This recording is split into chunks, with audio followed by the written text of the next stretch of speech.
The following program is a West Tennessee PBS special presentation made possible through the generous financial support of viewers like you. Please visit westtnpbs.org and make a donation today so that we can continue to make local programs like this possible. Thank you. We're a few days into 2025. Are you still keeping those New Year's resolutions? If you resolve to be healthier this year, health educator LaKendria Mays will join us in the studio with tips that will help you stick to your goals. That's just ahead. January is Cervical Cancer Awareness Month. What steps can you take to prevent it? We'll have more coming up in our one-on-one checkup. And finally, Health Department Regional Director Kim Tedford joins us in the studio to discuss the state of public health in West Tennessee. Our health. Children's health. Senior health. Family health. Healthy eating. Healthy living. This is Channel 11 Checkup with Ginger Rousey from the Jackson-Madison County Regional Health Department. Hi, I'm Ginger Rousey. Thank you for joining us for this edition of Channel 11 Checkup, a show that focuses on the health of our community. In this show, we'll provide education and resources on health and wellness issues facing West Tennesseans. But first, here are some health happenings. January is typically peak season for the flu and common cold, but it's not just cold winter air that causes a problem. Air that is dry, in addition to cold, has been linked to flu outbreaks. That's because dry winter air helps the influenza virus remain infectious longer. Dry air, which is common in the winter, causes the water found in respiratory droplets to evaporate more quickly. This results in smaller particles, which are capable of lasting longer and traveling farther after you cough or sneeze. How your immune system responds during cold weather also matters a great deal. Inhaling cold air may adversely affect the immune response in your respiratory tract, which makes it easier for viruses to take hold. That's why wearing a scarf over your nose and mouth may help prevent a cold because it warms the air that you inhale. Also, most people get less sunlight in the winter. That is a problem because the sun is a major source of vitamin D, which is essential for immune system health. Physical activity also tends to drop during the winter. People are 3 times more likely to delay exercise in cold conditions, according to research. So here are a few steps to help prevent illness this winter. Wash your hands often, avoid touching your face, stay hydrated, eat a well-balanced diet that includes dark green leafy vegetables. Stay physically active, get adequate sleep, clean hard, high-touch surfaces in your home often, and if your nose or throat gets dry this winter, consider using a humidifier. Also, getting your annual flu and COVID vaccine is an important step. In other news, the Tennessee Department of Health is seeking project proposals to help providers in the state improve healthcare services in rural areas. Tennessee's Rural Healthcare Resiliency Program will serve Tennesseans across rural communities. A $50 million grant opportunity is available for 15 to 25 projects that will help expand quality healthcare services in Tennessee's 89 designated rural counties. The Department of Health's Funding Opportunities webpage has more information on the program. The deadline to apply is January 24th. And finally, January is Birth Defects Awareness Month. Not all birth defects have clear risk factors, but prospective parents should be aware of certain factors within their control that increase the odds of birth defects, such as smoking cigarettes, consuming alcohol, and nutritional deficiencies. The most important vitamin for pregnant mothers to ingest is folate. Folate is an essential B vitamin that our body uses to create new proteins in cells and break down old ones to keep us healthy. A daily intake of 400 micrograms of folate, or folic acid, has been shown to help prevent neural tube defects like spina bifida. Despite the importance of folate, it's estimated that only 2 out of 5 women of childbearing age have an adequate daily intake. Given how critical folate is for women of reproductive age, this month we're sharing a traditional January recipe that is rich in folate and also includes many WIC-eligible foods. So a lot of you may have grown up eating black-eyed peas and greens on New Year's Day for good luck. While we can't guarantee that those ingredients will actually bring you luck, they can pack a lot of vitamins into a meal, especially folate, which, as we just learned, is a great vitamin, especially for pregnant women. So what we're going to do today is create a meal using those ingredients. We have black-eyed peas, greens. We're using baby spinach. Turnip greens are also a great source of folate too. So how we're going to start, I've got a little olive oil that's heating in the pot, and I'm going to add some diced onion, diced celery, and a little garlic. Let that soften. All right, once those veggies appear soft, we're going to add 2 cups of chicken stock to our pot.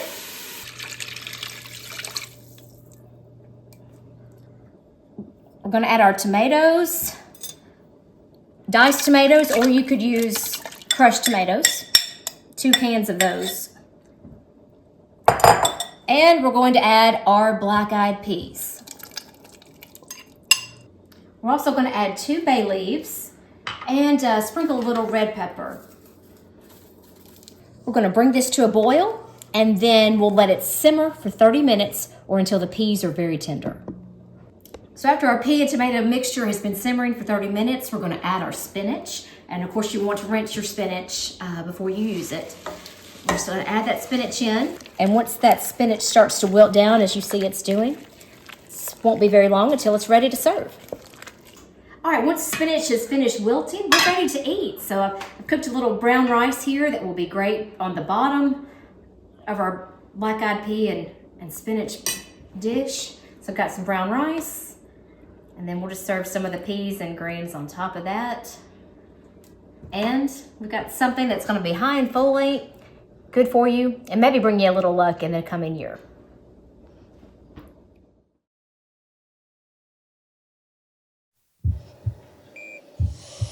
January is Cervical Health Awareness Month. Years ago, cervical cancer was the #1 cause of cancer-related death for women in the United States. Fortunately, early detection and vaccination programs have dramatically improved outcomes. Still, cervical cancer continues to kill nearly 4,000 women each year. We are joined today by the Jackson-Madison County Regional Health Department's Clinical Director, Laura Booker. Laura, thanks so much for being with us today. Thank you for having me. Laura, even though cervical cancer rates have gone down and we've seen so many improvements, women still need to be pretty vigilant, though. Absolutely. Even though we have noticed that cervical cancer has decreased over the last several years, we need to stay vigilant in making sure that we're going and we're having our annual test and that we are considering the HPV vaccine. The HPV vaccine is the human papillomavirus vaccine, and that is the virus that causes most all cervical cancers. Yeah, tell us a little bit more about this. Give us a little background on cervical cancer. And so it's caused by the human papillomavirus virus, I guess. Yes, and actually the HPV virus or human papillomavirus is considered an STD. Okay. It is the most common STD, as a matter of fact, and there is no cure for that at all. Okay. There are ways that we can protect ourselves, again, by having our annual screenings and by having the HPV vaccine. Okay. So who's most at risk to get this? Well, anyone is at risk that has a cervix Okay. to get cervical cancer. The thing about it is if you are a smoker, if you do not get your annual testings, obesity can increase your rates of getting cervical cancer. Even your diet can affect that. All right. So it's very important to get screened. How often should we get screened, though? That's kind of a tricky one because that's changed, it seems like, in the past few years. Yes, it is a tricky one. First of all, you should receive your first cervical screening at the age of 21. When you have that screening, you and your doctor will sit down and discuss what is best for you. Most of the time, if your test comes back with no problems, no issues, your doctor will say return in 3 years. And also, when you're 30 years old, you definitely need to have your HPV screening along with your pap smear. Okay. So we offer these screenings at the health department, correct? Yes, we do. We offer the cervical screenings at the health department, and those are offered to any woman who has the ability to become pregnant. Okay. So, and that is important that we want people to know because our services are limited to women who are able to reproduce or of that reproductive age or have not had a hysterectomy or other sterilization. Absolutely, Okay. yes. Another huge breakthrough in preventing cervical cancer, and you mentioned this earlier, is the HPV vaccine. So talk a little bit about that. How does it offer protection and how well does it work?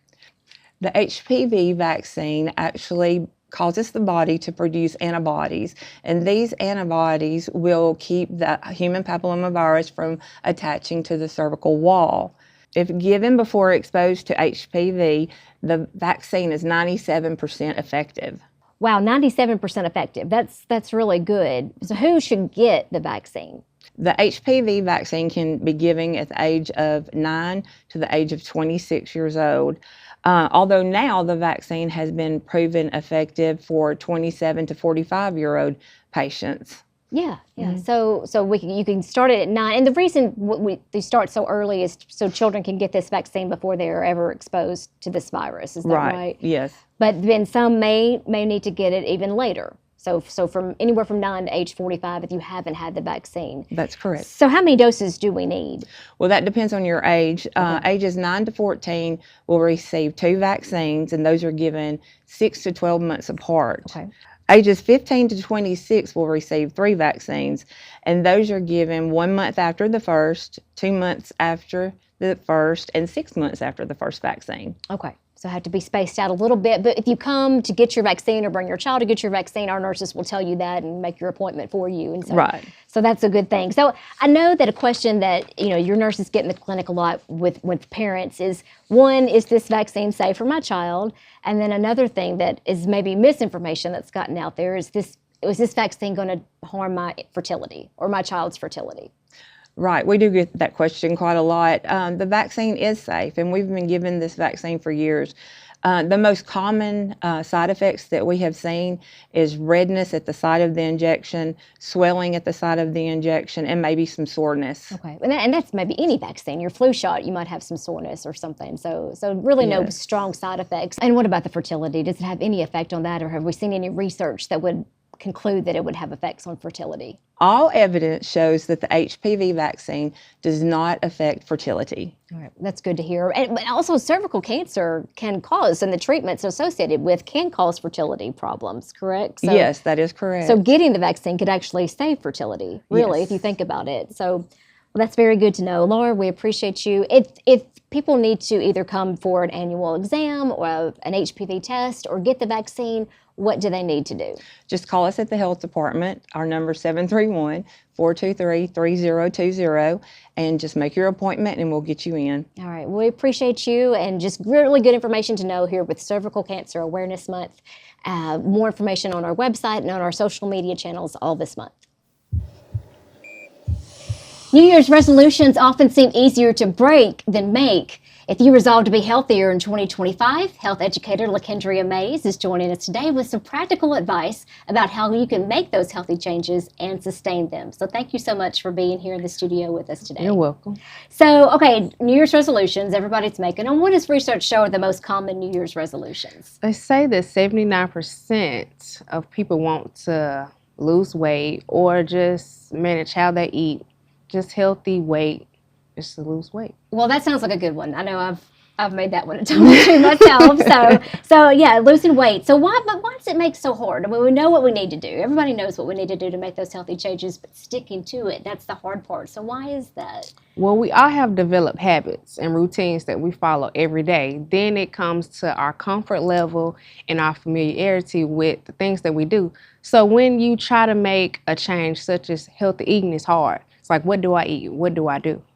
So where do I start? Mm-hmm. So it's kind of hard when you try to change your routine, especially when you go from eating all the junk food to eating healthy foods and then go to the gym every day, from not going to the gym every day to going to the gym every day. Uh-huh. So that maybe brings up my next question about setting those realistic goals. Because like you said, if you've been eating nothing but junk food, going strictly vegetarian, it's going to be really hard for you. So I mean, how important is it to set realistic goals, incremental goals? So when you set realistic goals, it gives you that boost. It gives you that comfort level. Oh, I'm going to do this. I'm going to do that. So what if you set an unrealistic goal? So if you set an unrealistic goal, it's like, oh, I'm not going to do that. So set goals that you know that you will do. Yeah, and that would be easier to keep and then stick to. All right, what about, journaling or writing stuff down? Is that something we should be doing? Yes, I think we should write down all our goals. Because if you don't write them down, how are you going to remind yourself of what I want to do?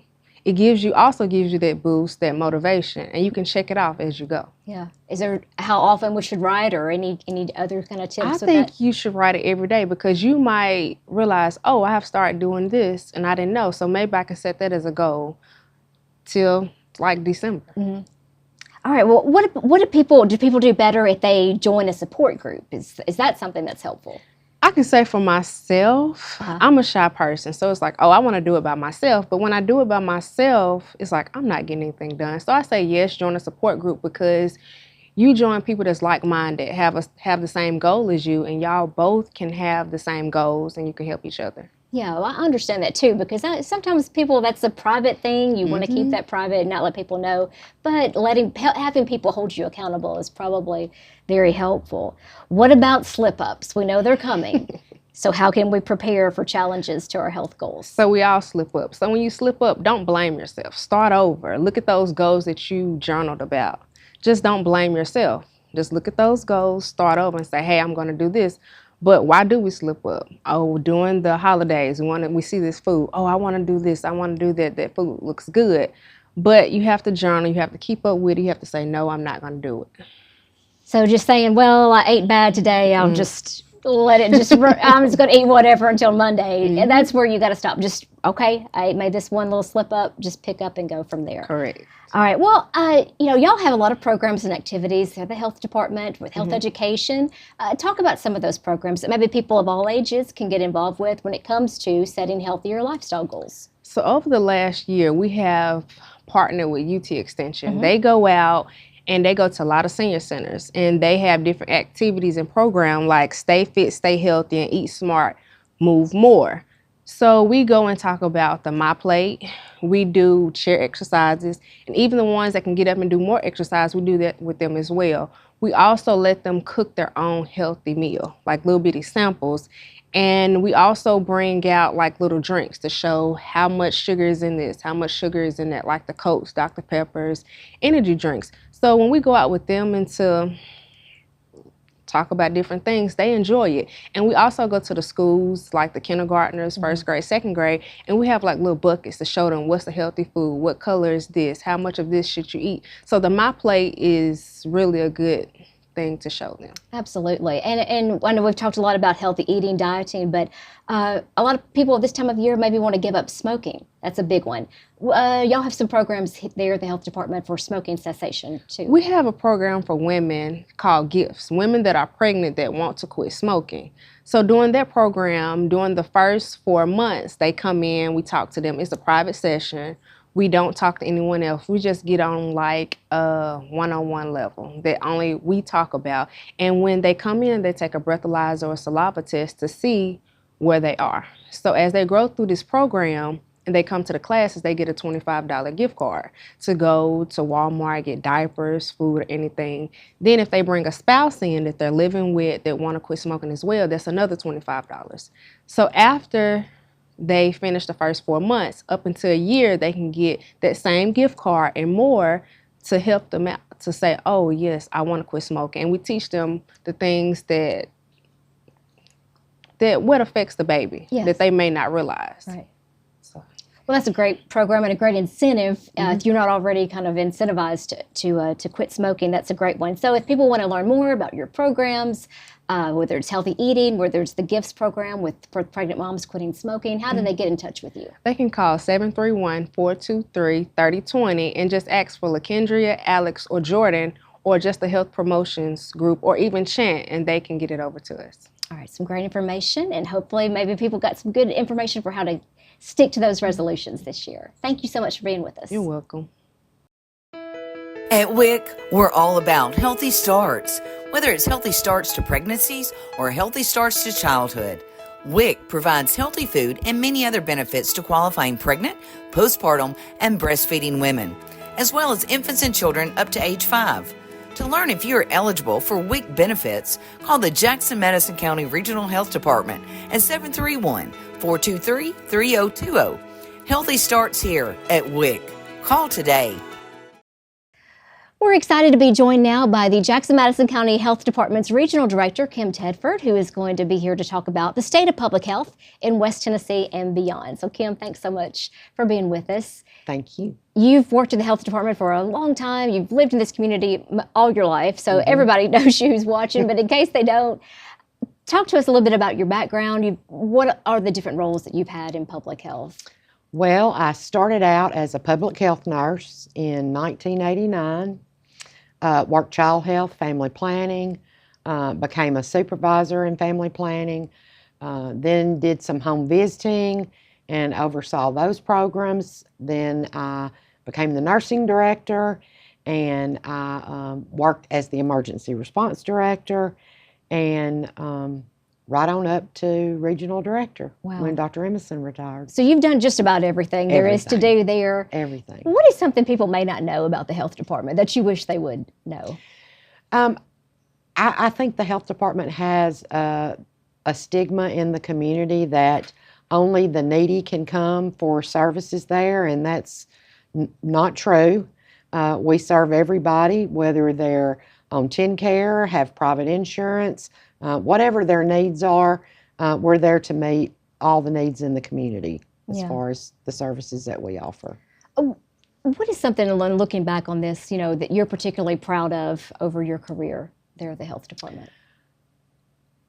Well, I think the biggest thing that I'm proud of, which caused a lot of controversy, was our response to COVID and the outbreak that occurred all over the U.S., all over the world for that matter, and just how we as a county came together with our leaders and responded to that.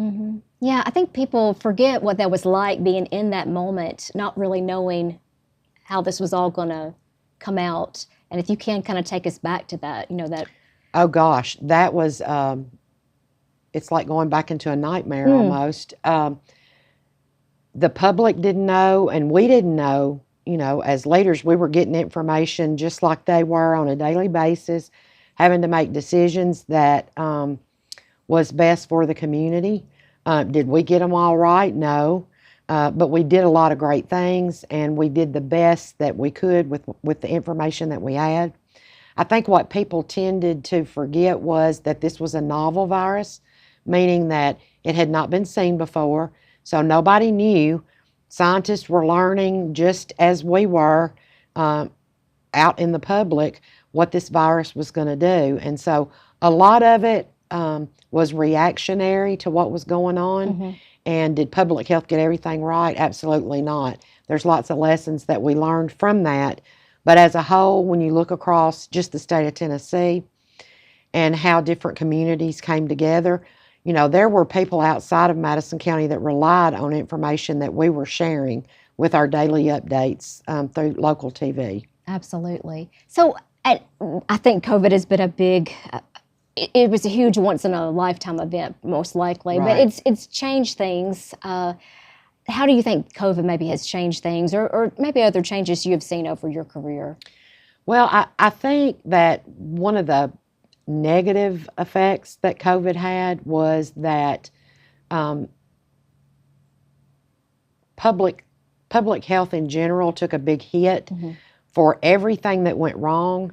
And so, our reputation's not very good right now. It's going to take a while to build that trust back.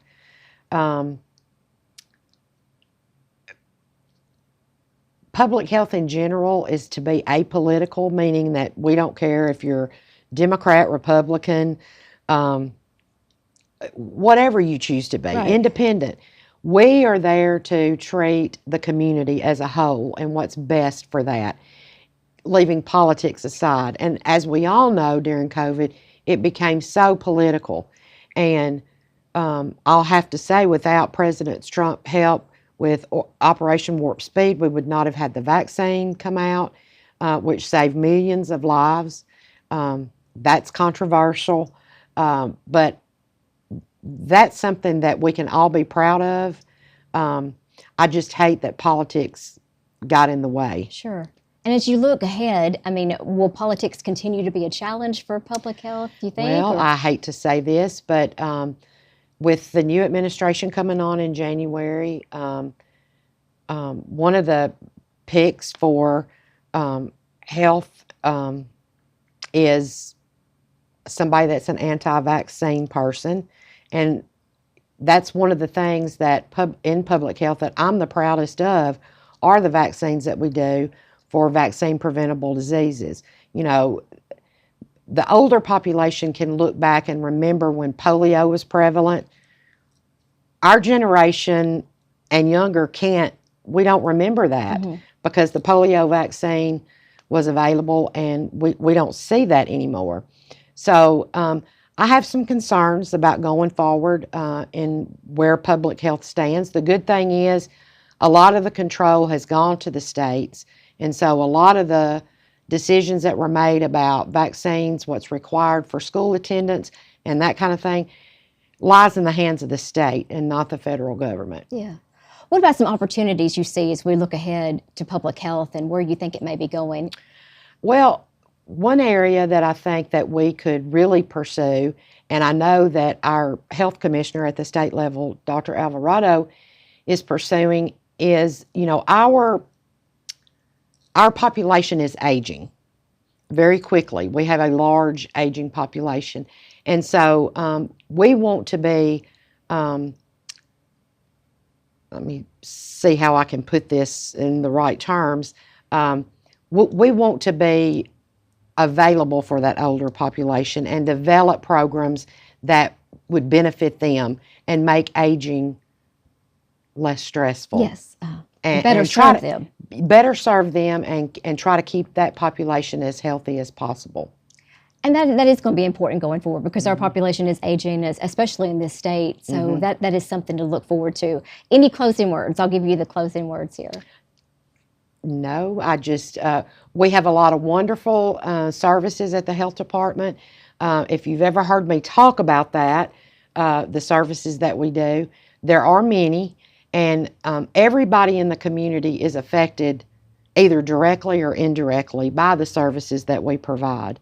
We would love to have you as patients, whether that be for travel vaccines or just updating your immunizations, family planning, whatever that may be, vital records, your birth and death certificates, that's us, environmental services. We inspect restaurants, so people are affected either indirectly or directly. Absolutely. We appreciate the good job you've done and all the work that you've contributed to public health and keeping this community safe and healthy over the years. Thank you. Thank you so much for being with us today. Thank you for having me. Before we leave, a few reminders from our show. Remember our tips to stay well this winter. Wash your hands often, avoid touching your face, stay hydrated, stay active, and eat a well-balanced diet that includes fruits and vegetables. Also, it's not too late to get a flu or COVID shot for this season. Call 731-423-3020 to schedule an appointment. The health department does not do COVID testing, but if you need COVID tests, each household can order 4 free COVID tests by going to covidtest.gov. They will be shipped directly to your house. Remember, health educators offer free classes for kids and adults that cover important health issues. If you would like to schedule a class for your group, or if you just need information or resources, reach out to the Health Promotions team by calling the health department. And don't forget, if you have questions about public health matters or services offered at the health department, we'd like to hear from you. Send us your questions and we'll get them answered in our Checkup Q&A. That email is 11checkup@westtennesseepbs.org.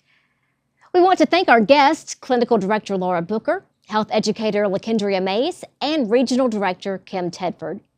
And finally, we'd like to thank you for joining us on this episode of Channel 11 Checkup. I'm Ginger Rousey. Thanks for being with us, and we'll check in next time.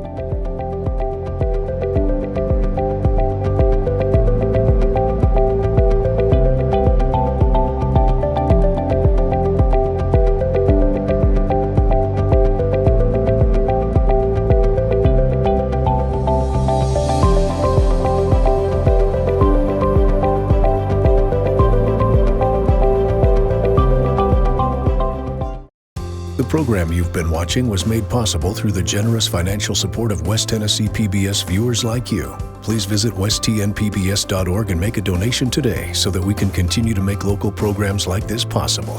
Thank you.